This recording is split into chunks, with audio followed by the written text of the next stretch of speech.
नमस्कार सांग माने सबु दर्शक बंधु मानक मोर भूमिष्ठ प्रणाम। मु आपण मानक आज गोटे कथा कहवाक चाहूँगी आ से कथाटा मु आपण मानक कहवाई ही आसी। आपण माने समस्ते प्राय जानी मु वर्तमाने अपेरा जाग्यश्रेणी रे कार्यरत अच्छी।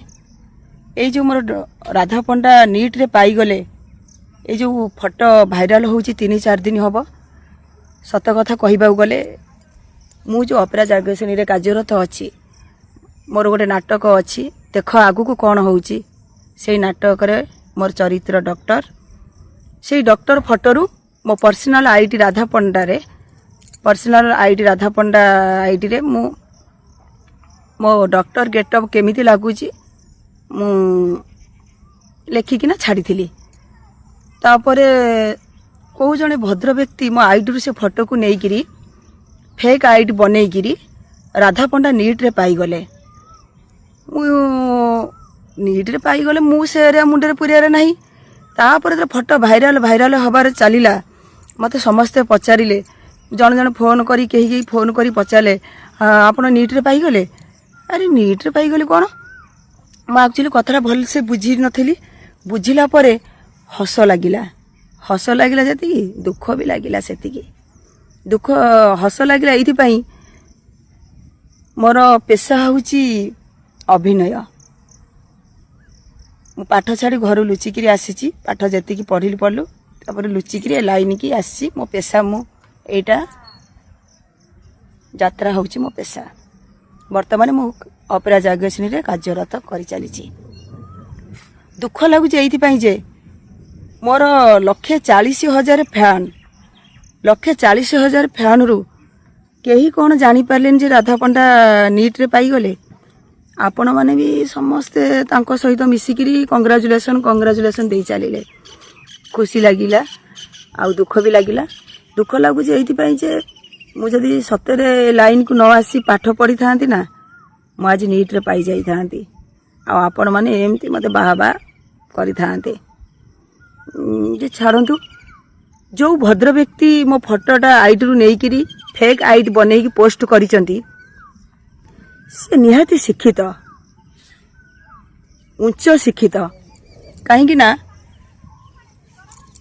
से सबू कथा भाभी चिंती कि पोस्ट करवा कथा तांको टीआरपी बढ़िया पाई कि कौन पाई सेटा भी मु कहि परिबिनी। निहाती टीआरपी बढ़िया पाई आउ मे 3 तारीख रे ही एग्जाम न दे कि मु रिजल्ट रे सक्सेस हो गली 75%। वाह जाओ हस लगुच दुख भी लगुच। देखंतु भाई जो भद्र व्यक्ति उच्च शिक्षित आपको फेक आईडी रे पोस्ट करिसंती देख जो आगु को कौन होउची नाटक आपणकर भी सही परिस्थिति हबो। देख आपणकर परिस्थिति कौन होउची कारण आमर एथिरे सम्मान जाउची आमे जोउथिरे कार्यरत अछु सेथिरे भी किछि हाम्पर होउची। तेणुक दया करे फेक आईडी बंद करंतु। आपण सोशल मीडिया रे कोन आउ किछि पाहु नांदी मु गाड़ी रे जाउची देखुचंती आपण कहउछन राधा पंडा गाड़ी चोरी हो जाइछि राधा पंडा चली की जाउची सांगा से सोशल मीडिया रे माने पोस्ट हो गला पूरा पोस्ट ही भाइराल हो गला। सबु पर मो दर्शक बंधु मानन को कहिबी मो फैन मानन को कहिबी मु समस्त को कहूची से आईडी जो राधा पंडा नीट रे पाईगले हेडा फेक आईडी को जन भद्र व्यक्ति ताकू चोरी करी नहीं करी फेक आईडी बनईचंती। तेणु करी वर्तमान ए प्रहसन बंद करंतु नहले मु बाध्य होई साइपर आश्रय नेबी साइपर थाना को जीबी। एते फोन ऊपर फोन मु काहा को कोन कहिबी मु निजे भी जानिनी। से फोटो राधा पंडा आईडी मु पोस्ट करी आपण फोटो नहीं माने राधा पंडा नीट रे पाईगले मु कोउठी डॉट पेन किनिची कोउठी खाता किनिची केबे एडमिशन करिची केते बेले क्लास करिची केते बेले मु यात्रा रे अभिनय करिची आपण सब जानि देइछंती। वाह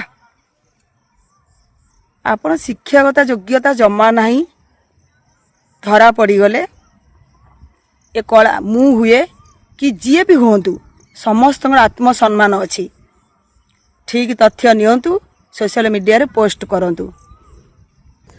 सर्वशेष मु समस्त को कहूची सबु दर्शक बंधु मानक मो फैन मानक जो खुशीटा मते काली मिली कंग्राचुलेसन कंग्राचुलेसन 1000 फोन जो आसी सोशल मीडिया जो भाइराल होती मुझे एते खुशी नहीं से आशीर्वाद आ से खुशीटा आपण मो कुनी बेबी मो झील को दे दिंतु जेहेतु मो झील काली मते फोन करला जे मु ता सहित कथा हेबी बोली बहुत डिप्रेशन थी संध्या बेले ता सहित कथा हेली झील को पचार झील को हाल कह पूर्व मो गेलु मते कहले जे मामा तमे डॉक्टर हो गल मु कहले हाँ ना मु भी डॉक्टर हेबी से आशीर्वाद मो झील को दे दिंतु मो झील भल पाठ पढ़ू भल मनीष हो आउ सी भी नीट रे पाई जाऊ आपण माने मते एतिके आशीर्वाद करंतु रहिली जय जगन्नाथ।